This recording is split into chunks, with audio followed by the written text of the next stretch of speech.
Dr. Alice Ryrie, and I was previously working as a clinical fellow in psychiatry at Sussex Partnership Trust, and I've recently taken up a post in the South London and Maudsley Trust. Today I'm going to be presenting about dissociative identity disorder and what are the differences in experience and opinions between junior and senior psychiatrists. So why run this session? So the inspiration for this session came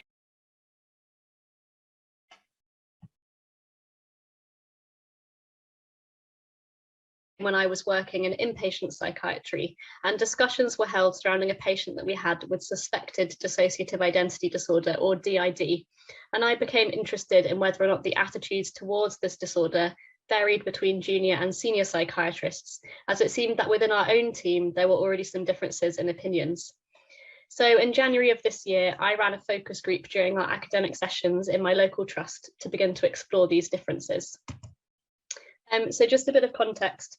I suppose I've always been interested in DID as a disorder, in part because of the controversial aspect, but also because of the interesting way in which the condition presents.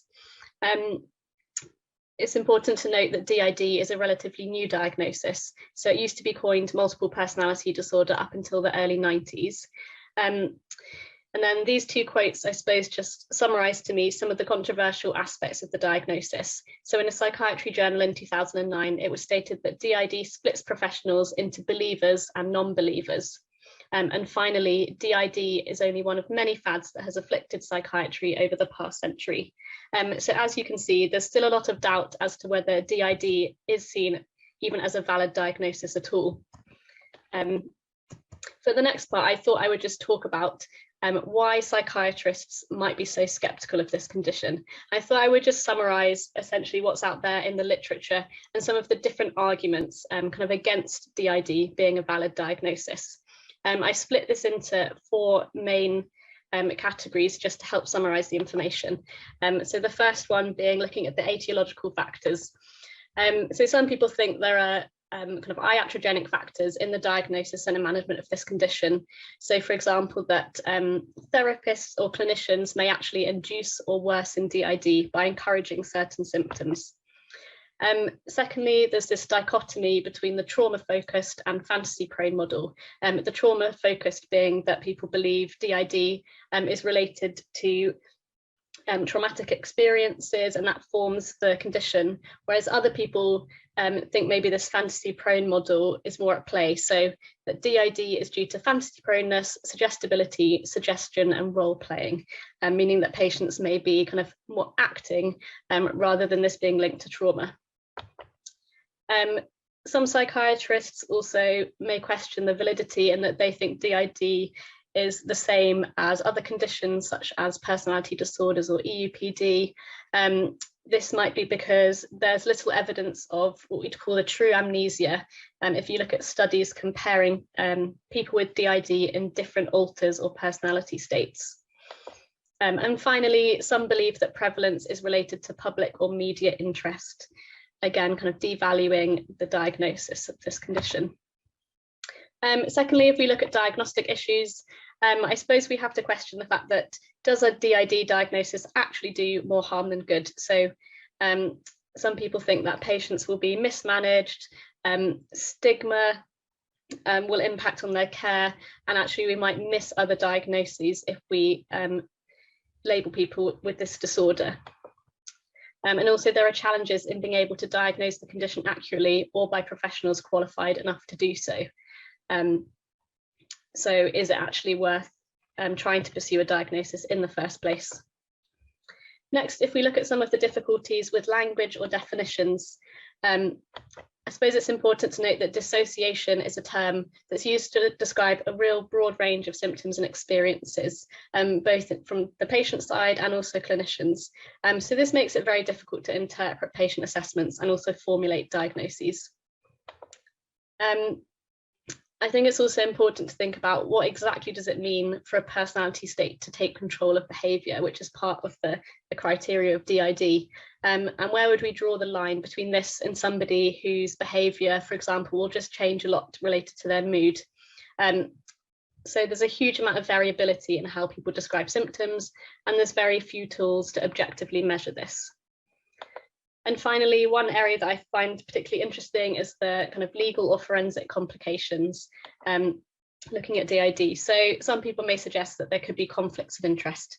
So for example, professionals that may be able to diagnose DID may also offer specialist treatments. So there could be conflicts in terms of financial gain there. This is maybe less so the case in the UK, where we have kind of less access to private practice, but certainly in places such as the US, this could be a major problem. And finally, in terms of forensic aspects, so if somebody commits a crime when they're in a different personality state or different alter, should they still be responsible for their actions, or could this be considered not guilty by reason of insanity? And we also have to question the fact that DID could potentially be malingered. So I hope that that gives you just a basic overview about why some psychiatrists are quite skeptical of this disorder. And that leads us on into my own research and looking at the focus group that I held. So I'll briefly just talk about the method. So this was a focus group held for about 45 minutes, including time for questions and comments. There are about 20 attendees trust-wide from the Sussex Partnership Trust in the UK, and this was held as part of the academic training programme. Attendees were a mix of junior and senior psychiatrists, so from kind of junior clinical fellow up to CT3, and then senior seen as higher trainees up to consultant level. And participants were asked 6 key questions about DID, just to form a kind of basis for discussion, and the session was recorded and transcribed. So if we look at some of the key findings, so in terms of clinical exposure to DID, the number of clinical cases of DID seen by junior psychiatrists was surprisingly low, with most juniors not having seen any cases of DID, and just a couple of people seeing 1 or 2 patients at most. Some of the senior colleagues had seen numerous cases. However, for some, their exposure to DID was still quite limited, despite working in specialties such as general adult psychiatry, where you might expect to see some higher numbers of cases. Colleagues from both junior and senior groups commented that they'd seen patients who had reported having this diagnosis. However, they were unsure if this was the correct one, and very few junior or senior doctors had diagnosed the condition themselves. So if we now look at the key finding in terms of controversies and diagnosis, both junior and senior psychiatrists reported thinking that DID is a controversial diagnosis, both in terms of the diagnostic process and also in terms of stigma towards patients. Both reported thinking that traumatic experiences or childhood adversity were the most common causes of DID. Some senior psychiatrists questioned the diagnostic validity of DID at all, stating that they wouldn't feel comfortable diagnosing it as a primary diagnosis. Another senior stated that they believe there's lots of professional bias involved in the diagnosis, as well as variation in patient presentation, which makes it very difficult to diagnose. A higher trainee also commented that unrealistic portrayals in the media have clouded diagnosis and made this more controversial. And finally, another senior doctor commented on the fact that they think this patient group may be more suggestive, and the lack of biological markers or profile make it particularly difficult to diagnose and subjective in terms of clinicians. So in order to diagnose it confidently, clinicians would need to have quite a lot of clinical experience. If we now look at how the juniors felt they were given training about DID and awareness of diagnostic criteria, all junior colleagues said they didn't feel confident in making the diagnosis themselves, and a lot were unsure of how to distinguish it from other differential diagnoses, such as things like PTSD, complex PTSD, or personality disorders.